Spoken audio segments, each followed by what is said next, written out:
I will call to order the Planning Commission meeting for April 16th, 2025, and we will start with the Pledge of Allegiance.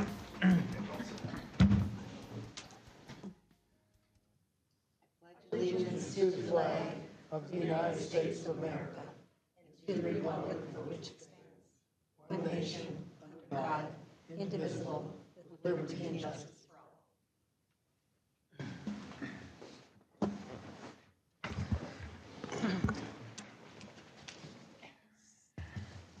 So the first item is to approve the meeting agenda for April 16th, 2025 Planning Commission meeting. Is there a motion?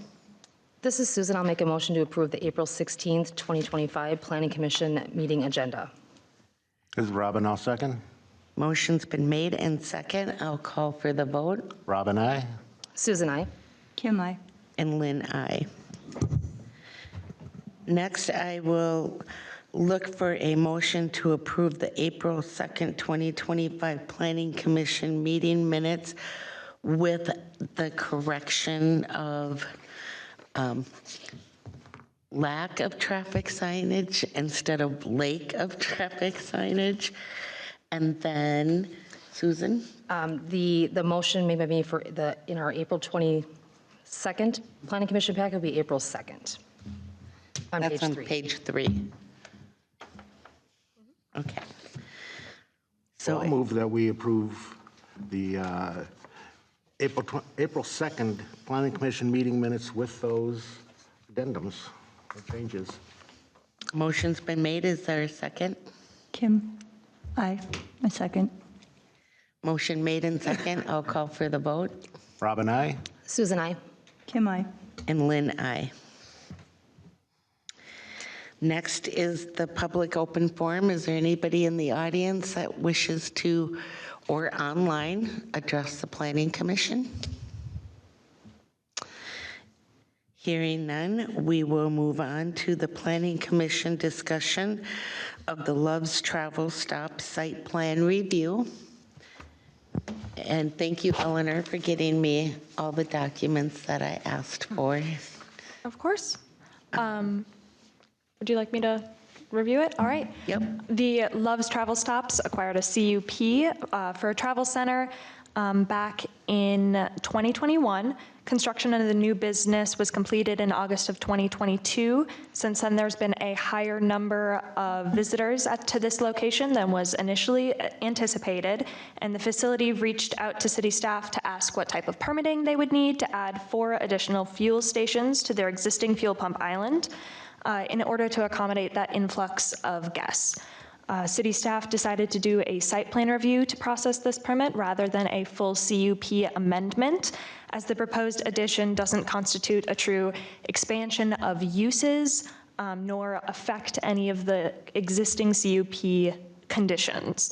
The applicant submitted that site plan review on March 6th, 2025, and the Planning Commission held a discussion regarding the site plan review at the previous Planning Commission meeting on April 2nd, 2025.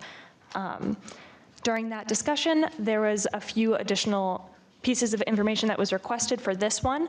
There was the copy of compliance inspection reports regarding their initial CUP, which was provided, copies of minutes for that initial CUP, as well as traffic incident reports at that parking lot.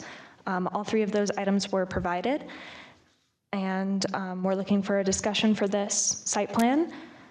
I would like to reiterate again that this is a site plan review and not a CUP amendment, so we're not changing any of those original conditions. We're not really dealing with the other things going on at Love's. It is just about the additional fuel pump island and how that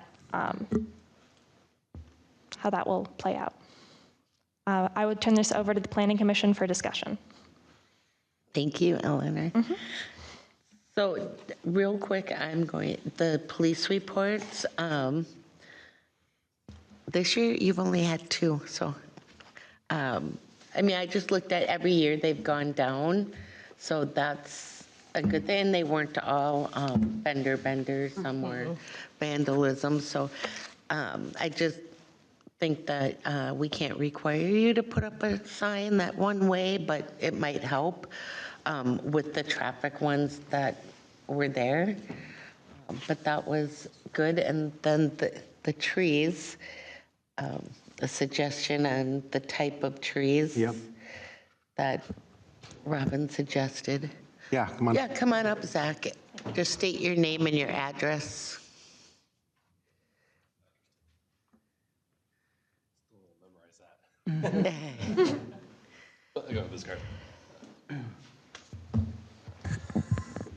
Good afternoon, y'all. Zach England, General Manager of Love Travel Stops here at 15402 Hornsby Street, Northeast. Yeah, additional signage, definitely the one-ways, we'll work on more of that, I agree. So we'll just, especially along the light posts too, so that'll help. So we'll get some more of that going on.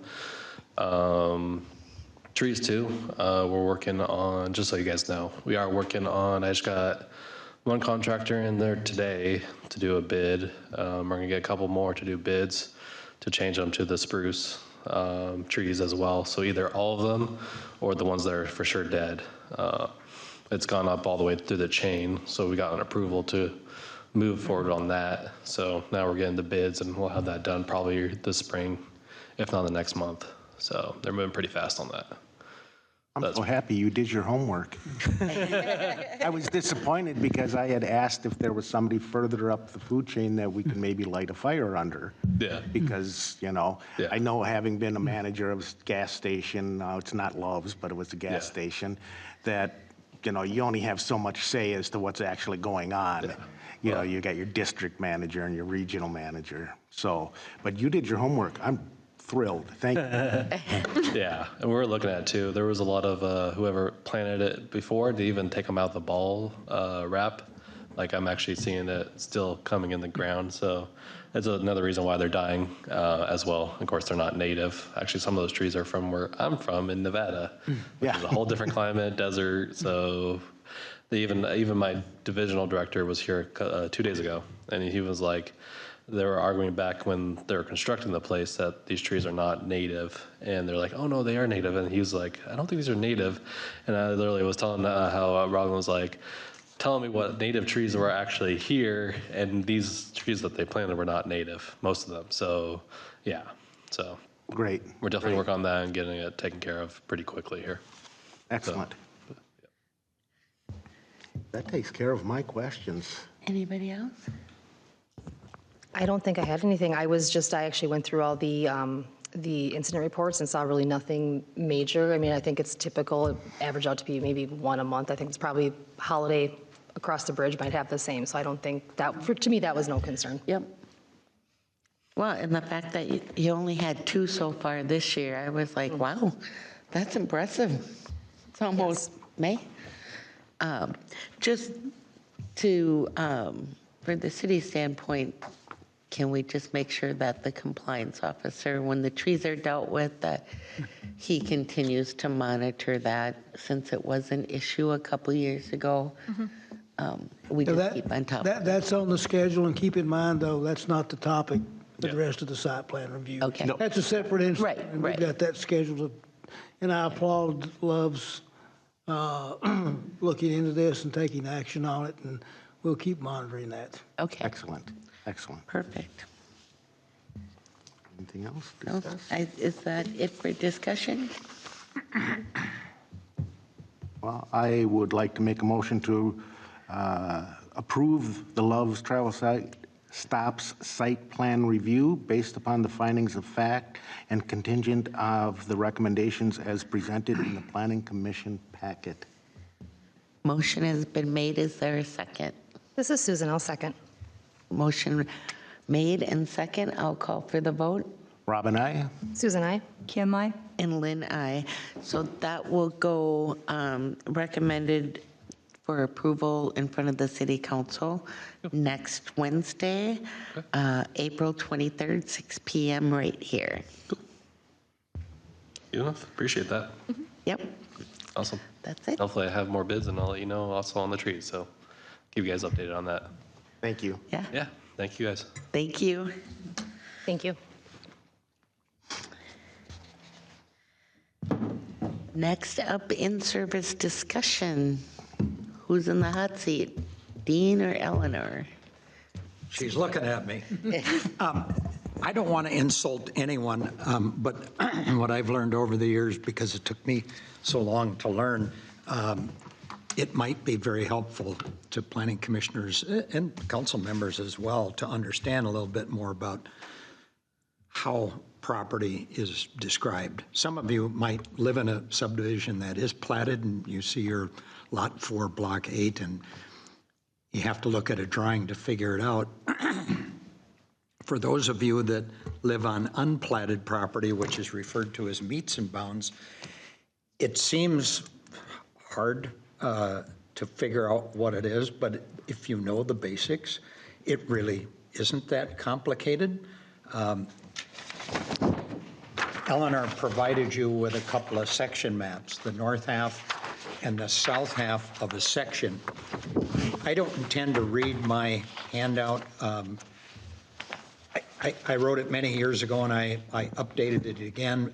I think it's just a good resource for you to have, but I want to walk through a little bit about the meets and bounds description process. It was, 20 years ago that you changed from a township to a city. But in the survey system throughout the country, townships are meant to determine a section or a grouping of sections of property. And so a regular township has 36 sections. And in many rural areas, the townships are all the same. They're equal. You look at a county map and it looks like a checkerboard. They're all perfect squares. Here in the metro area, cities are all different shapes. They look like school districts, and there's nothing simple about them. But in Columbus, you had not only a normal township, which is 6 miles east and west and 6 miles north and south, you actually had 12 more sections of land to the north. And so you're 48 square miles instead of 36 square miles, one of the larger cities in the state. I think East Bethel was another that was also large. It was offset similarly like Columbus. And each section of land is 640 acres. And the section maps that you get, you've got a half section here. And so if you take this and cut that east and west in half, those would represent 2 quarters. And you flip that map over and there's 2 more quarters. So every 1 square mile section of land has 4 quarters. And then each of those 4 quarters have 4 quarters. And so there are 16 quarter parcels within each section of land. And the key to that is when you read a description, it'll say the southeast quarter of the northwest quarter, and you really need a drawing like this to place it in that fashion. And it'll say commencing at the southeast corner, or more complicated, it might be approximately 765 feet from the southeast quarter or the northwest quarter, and thence they'll give you a curvilinear line, and it's extremely hard to read, but it's, I think, appropriate for you when you're looking at platted property. Each one of these, the other drawing that Eleanor copied to you was one of our recent plats, and there's a legal description on these, and this happened to be a relatively simple one. It's the subdivision of a quarter of land. It's got several streets on it, and those break up those properties. But if you read the legal description on many of the plats that we go through, without that basic understanding what it is, and without a little cheat sheet, a drawing where here they have shown you in this corner of the preliminary plat how this 1 quarter section relates to the entire section of land. And that just gives you a little better handle on how to comprehend what you're doing. Because once the plat's done, you always go and find the drawing. And when you look at a final plat on the backside, it doesn't give you the information that you have on a preliminary plat. And so both those documents have different purposes. And clearly, the recording of property in a lot and block fashion from a title review standpoint is much cleaner than keeping those meets and bounds divisions of property. And partly for that, this community, like most communities in the metropolitan area, don't allow the subdivision of land by meets and bounds.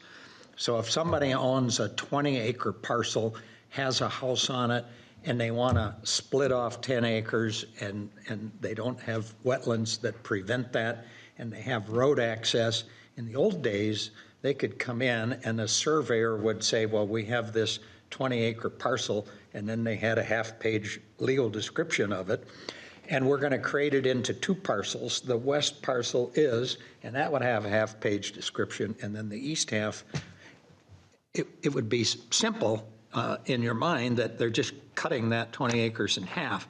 We have very ugly parcels that straddle many sections of land, not just quarter sections, but get into multiple sections and have all curvilinear boundaries, and they're extremely difficult. For that reason, we have simply said, you're going to plat every subdivision of land in this community, and that's not uncommon.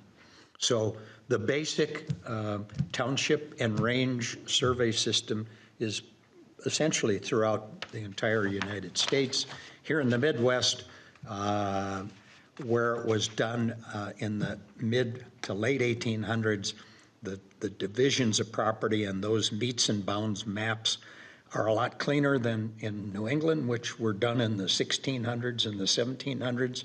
And over time, everybody finds errors that were done by a surveyor, whether it was the 1600s or even in the 20th and perhaps in the 21st century. The first city I worked for, the city of Rosemont, the county wanted to extend a road through some farmland.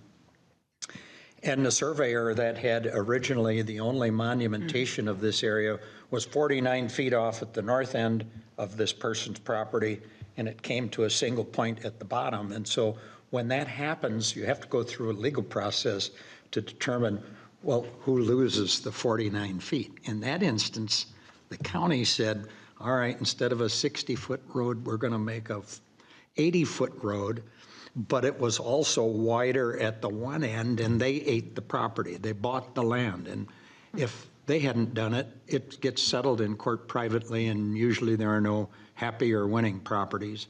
When these errors come up and they go through buildings, they get corrected without forcing people to tear buildings down. But part of the purpose in going to platting is it avoids very simple surveying errors. And no matter how good a surveyor is, if you picked up the starting point on a monument that was created appropriately, your drawing is going to be appropriate. If you happen to pick the wrong monument and that one was not identified properly 50 or 100 years ago, you're going to create a problem.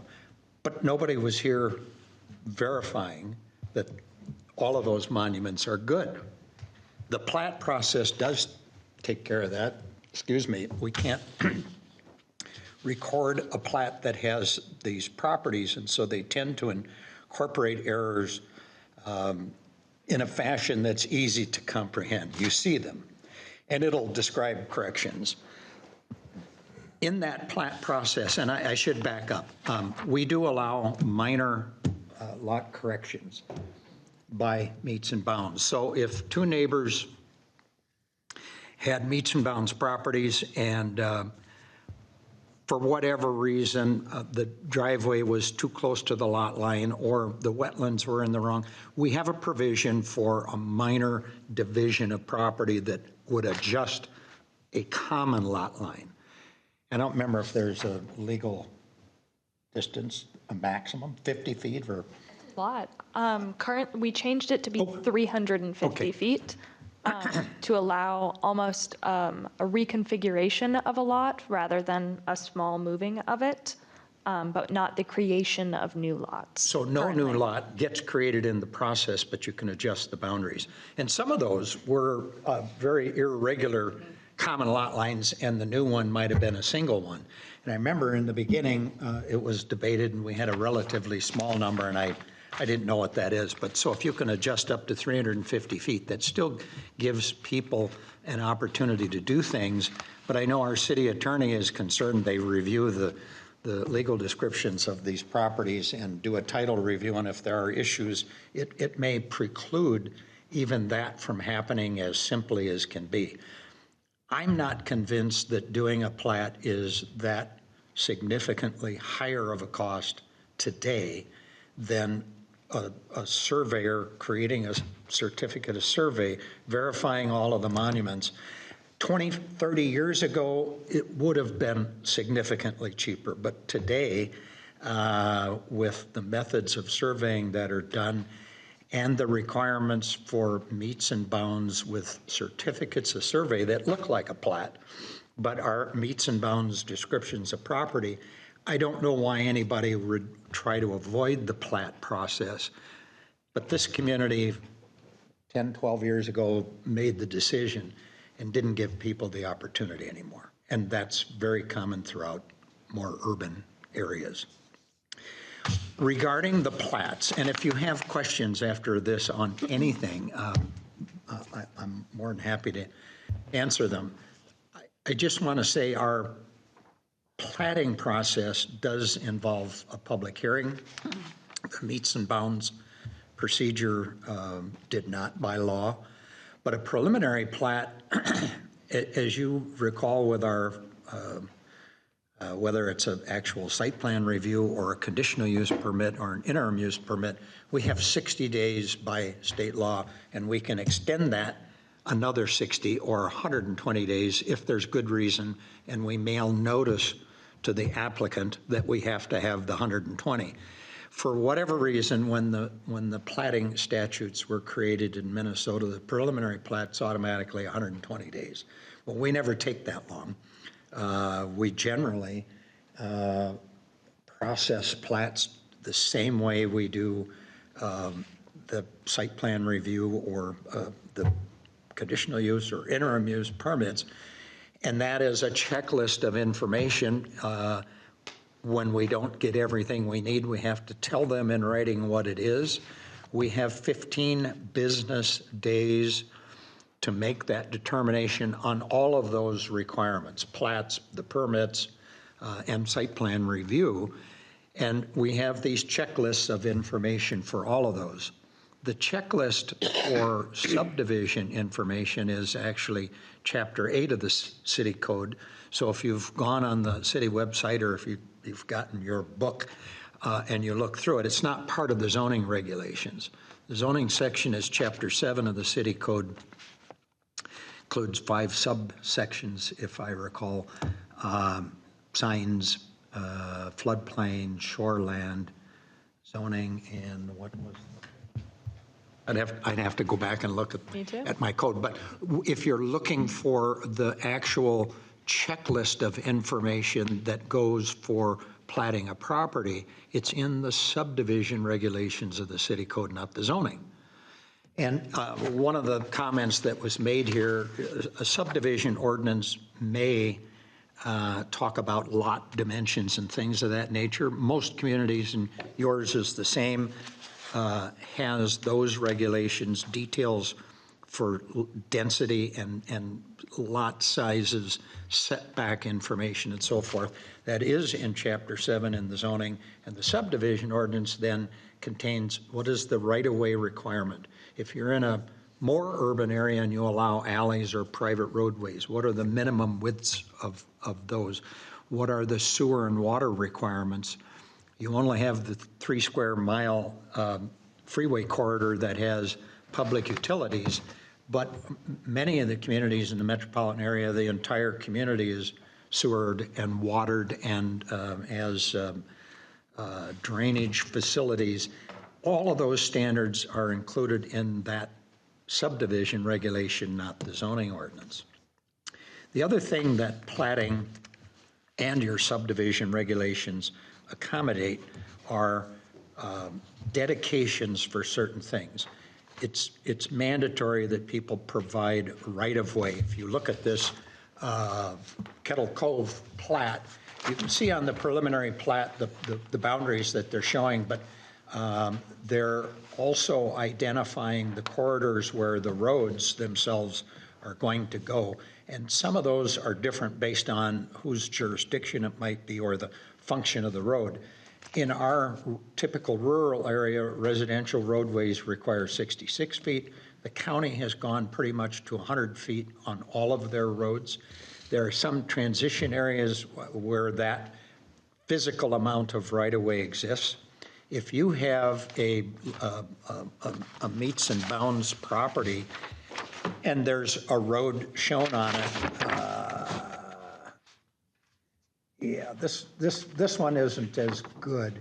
Well, part of, if you look at the south half of the section map that's in here, and it has Hummer Estates and it says Blake Drilling on it, you can see various dimensions of County Road 23 or Lake Drive in there. People traditionally, unless the county has created a document by ordinance, which almost all of them have, the property owner's legal description runs to the center of the road. And you may experience that yourself on your own residential property. That's very typical because Columbus has not platted very many streets in this community, but that is common throughout, where the city as a whole plats roads, and the document doesn't look like a section map. It's the entire community, and it specifies what the physical dimensions are. And part of that reason was to have better control of the right-of-way for maintaining the ditches and things of that purpose, plus some of the individual properties that had their legal description running out to the center of the road may have said, and necessary easement for drainage. It didn't even specify what that road or road width plus a drainage way, what that dimension was. Most of them might, and they'd say 33 feet or 50 feet from center. And so there's a separate plat process that I didn't give you because we don't do it at the city level. Well, you can do it at city level, but the counties have done it predominantly, and that is creating plats of the road rights of way and eliminating city or private ownership out to the center of the road. It allows for better planning.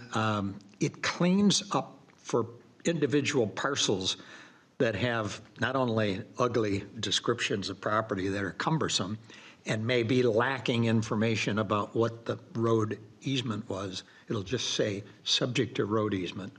Others might say subject to 30 feet road easement. That process allows you to clarify it.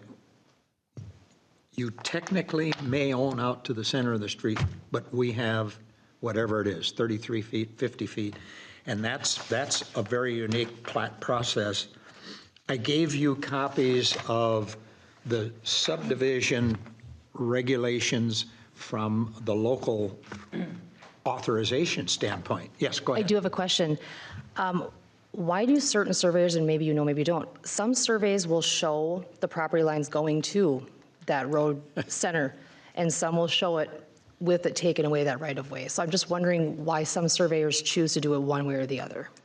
I can't answer that because they're all different, and some are better than others, and some are operating on shoestring budgets as their clients are, and they don't want to take on the burden of determining through a title review process what the answer to that is, and so they may not show that as clearly on the drawings, and that's not necessarily being critical of surveyors. It's just that it is state law, and I started referencing here, this is the authorization for cities to do subdivision work, but the platting requirements, I didn't give you that reference, are in Chapter 505 of the state statutes. Those are the physical requirements that surveyors have to meet. And so it isn't dictated by our ordinance that we're not going to accept your certificate of survey because you don't show what that is. That's all specified by state statute. All the surveyors have to be licensed, registered in the state of Minnesota. And you would think that there would be uniformity in everything, but there isn't.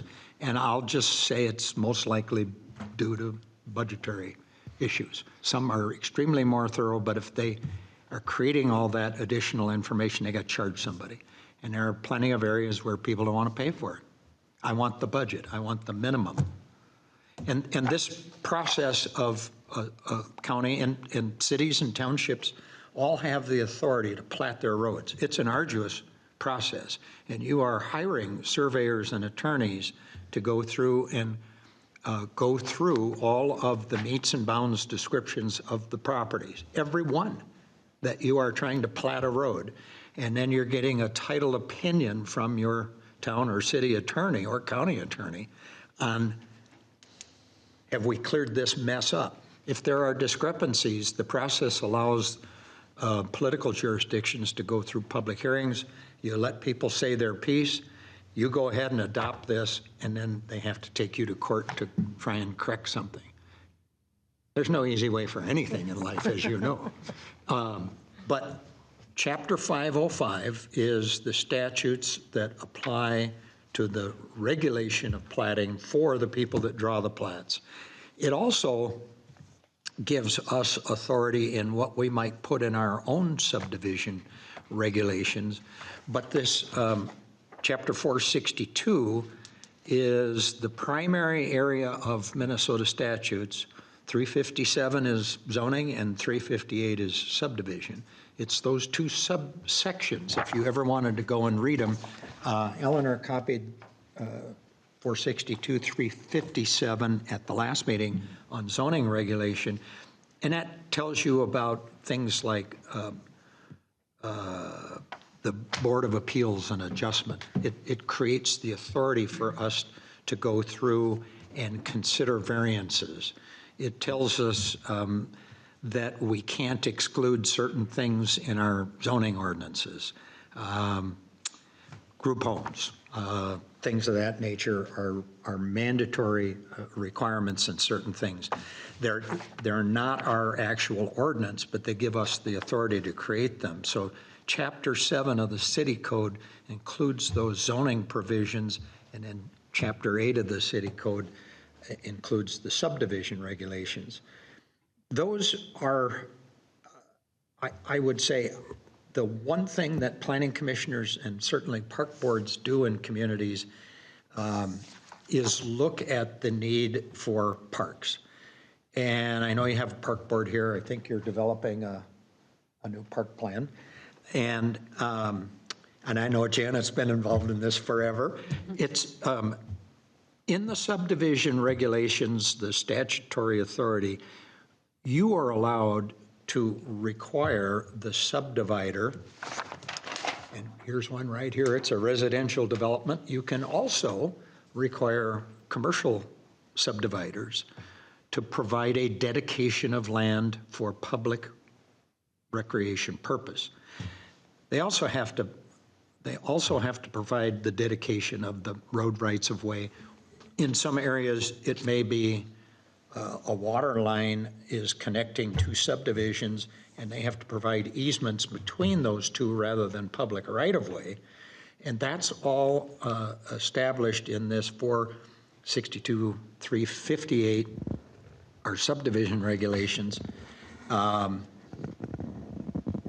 But your requirements for parks have to be, there has to be this nexus, a connection between what it is. City X may have, well, we're not taking land, but we're going to take cash, and our cash equivalent is $7,800 per unit of housing. That application does not apply across the board. But that particular community may have 20,000 residents on very tight, compact property, and somebody, as a part of their park regulations and their comprehensive plan, have identified the connection between the cost of land in that community, the need because of a lot of people in a small confined area, and they put a dollar value on it. And so the risk is, this has not been such a problem in the last 10 years, but 20 years ago, it was pretty common that people would just go and borrow somebody's ordinance that said that the park dedication was $7,500, and then a developer came in and said, well, you don't even have any parks. And they'd take the community to court, and there are lots of court cases. If you don't have that nexus, that reasonableness, the connection between the need, then you can't take land or money. And so each community had to go through that exercise. This community has not, since I've worked here, taken any land. It's all cash. Your cash requirement, still like $1,500? Pretty good. It's gone up with the multi-unit housing, So, Still just 15 but it's per unit now. It's per unit rather than Per lot. Yeah. but it's still 1,500. and it's per property commercially. No, well, for multi-unit, for multi-unit housing, it's per unit of housing. So we used to be what you said, but we changed that 2 years ago? 2 or 3 years ago, and we do require it for commercial land as well, but it's Yes. about 700 per Okay. lot. And the key is, and if any of you, well, why are we charging the businesses? Because you hear through time that we always try to charge businesses more than whatever. Well, what are they using your park for? Somebody in the freeway corridor coming up here using the park across the street? Or are you sure? If you're charging money and you're collecting it and it was in the name of trails and you're in that business community, where are the trails? If I were one of those, and there are lawsuits all over, that it's okay, we'll pay our share, but we don't have a trail, we're not paying. And so you got to be careful about it. But that is one of the nicest things for communities, that, especially that are developing, growing, that there's a set-aside opportunity for land. And many of the communities that I worked with over the years, in looking at their comprehensive plan, that became the model for where's our new park going to be. And you made a concerted effort to show that park covering about 3 or 4 different properties. And as each one came in with their own subdivision, you got a piece of that land, and it all fits. And you created a cost estimate in that, what the cost of baseball fields, trails, playground equipment, whatever was going in there, and you had that number. And so for those areas or subdivisions that weren't contributing land, then you had this per unit value that they made that contribution for. Some communities, had visions for 30, 40 years before their parks were established because they were done that way. And what we all learned back in the 70s and 80s, subdivision X came in, it was 20 acres, and you took a half acre and you had a little tot lot. And then the next one came in, and a half a mile away you had another tot lot. None of them were big enough to do anything. None of them were connected.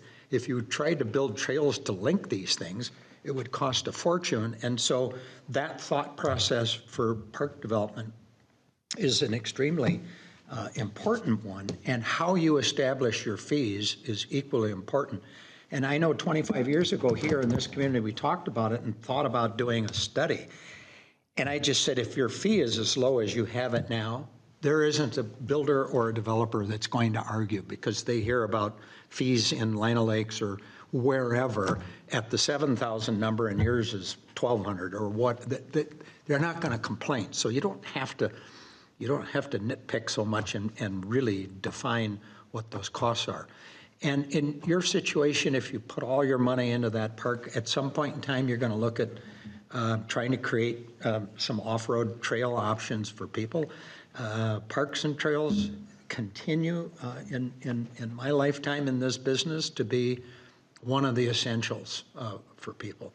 And in spite of the fact that most of your residents argue that We have our own playground on each of our home sites. Well, that's true, but when you do anything else, you need a safe place to, whether you're walking or riding a bicycle. And so a lot of communities put a lot of focus on what that cost of trails is.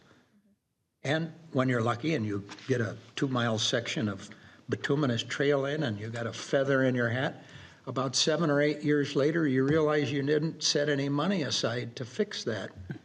It's just an ongoing, constant thing that you have to keep in your mind, and that's that nexus. You create a budget for this, and that's the relationship in what your fees are. And so I don't think you'll ever get in trouble, and I know the focus has always been in having one nice park here in right by City Hall. That's great, but we are seeing some trails. We required it down at the racetrack.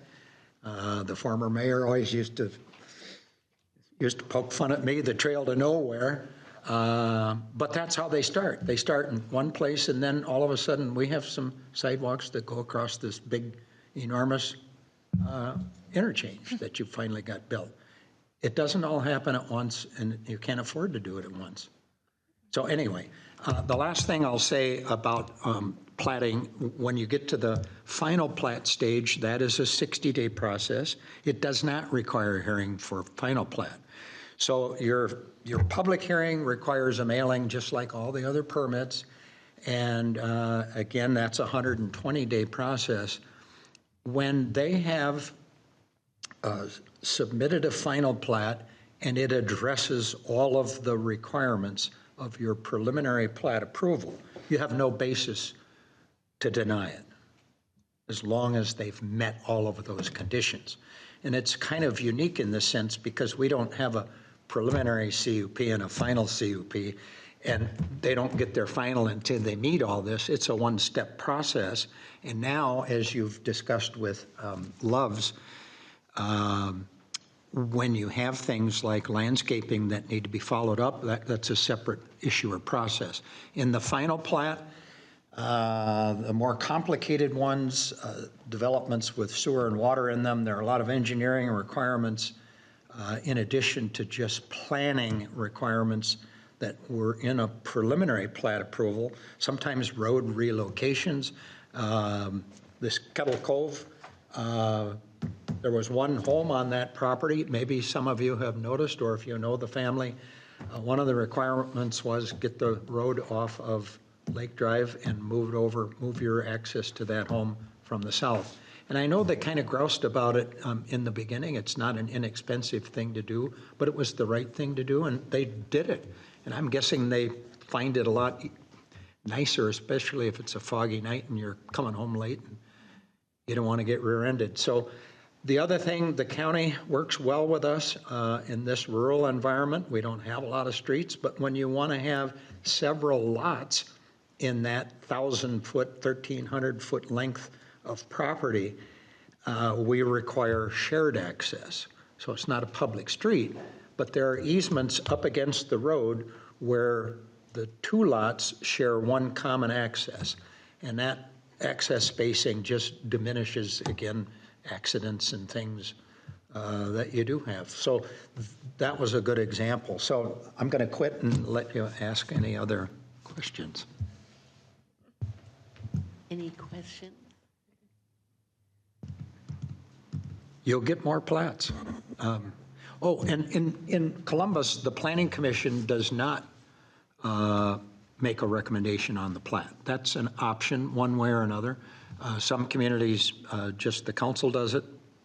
In this case, when you have a very specified, detailed condition list, it often goes to staff, engineer, to make that determination, and the council does it, and there's no public hearing on that. And the one final thing I put in writing here, if you have a very simple plat, and I would not describe Kettle Cove necessarily as a simple plat because it involves some change in right-of-way and shared access, but there are some where, maybe two lots, and you can submit a preliminary plat and a final plat at the same time. We've done 3 or 4 of them since I've been here. Excuse me. And in that instance, the Planning Commission's holding the hearing the same way. Our 15-day administrative review is for both documents. Typically, if you know that the preliminary plat is correct, creating the final plat is simple. I mean, it's identical. There's a lot of information that needs to go in a preliminary plat, but we allow them to be processed together. It still requires a mailing notice to neighbors, and in that instance, the Planning Commission will make recommendation on both preliminary and the final to the City Council. So that's just that's a quirk, but that's a provision in the law. Last thing, I think I might have said it in writing here. On meets and bounds divisions, it is also state law, and this has happened in your community since the city required plats. If you take a piece of property that is at least 40 acres in size and create two parcels that are at least 20 acres in size and at least 500 feet in width, you cannot require them to plat that. So you start with something 40 or larger, you end up with nothing less than two 20-acre parcels, but somebody might own 60 acres, they can get two lots out of that without platting. There's a caveat, and I ran into this in one community, and it was that they didn't have any street frontage. And we recommended denial of that meets and bounds division of property. Not that they couldn't overcome our recommendation, but we weren't going to issue a building permit. So why are you subdividing the property? And ultimately, the city attorney and the county attorney, I don't remember where we were, in Scott County or somewhere, concluded that the record shows that you told them they're not getting a building permit, but you have to let them divide. The county will record the property. And it was intended that two kids were going to build houses there, and they never did. They may have gotten access since. This is about 25 years ago. I had another one way up north in Minnesota, very similar to that. So even though you had provisions that precluded them from building a home on it, you can't stop the division of the property. That's allowed by law. But your building department isn't going to give them a building permit. And so, does it make sense to do it? Well, if it's splitting up the estate and two kids get the property, then it's up to them to worry about it later. So anyway, now I will quit. So any questions? No, but thank you. I remember the Kettle Cove. Yeah. Yeah. Yeah, that was interesting. Now we will move on to the Planning Commissioner's reports.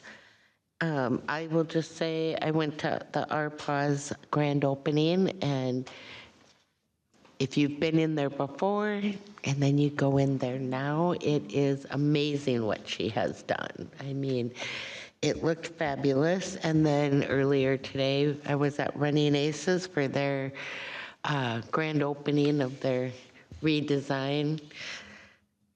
You're going to be blinded by the TV.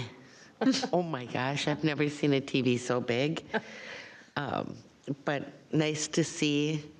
I like it. It's much more open than being up, so that was great. Anybody else? You want to talk about Running or our pause? You went there. Yes.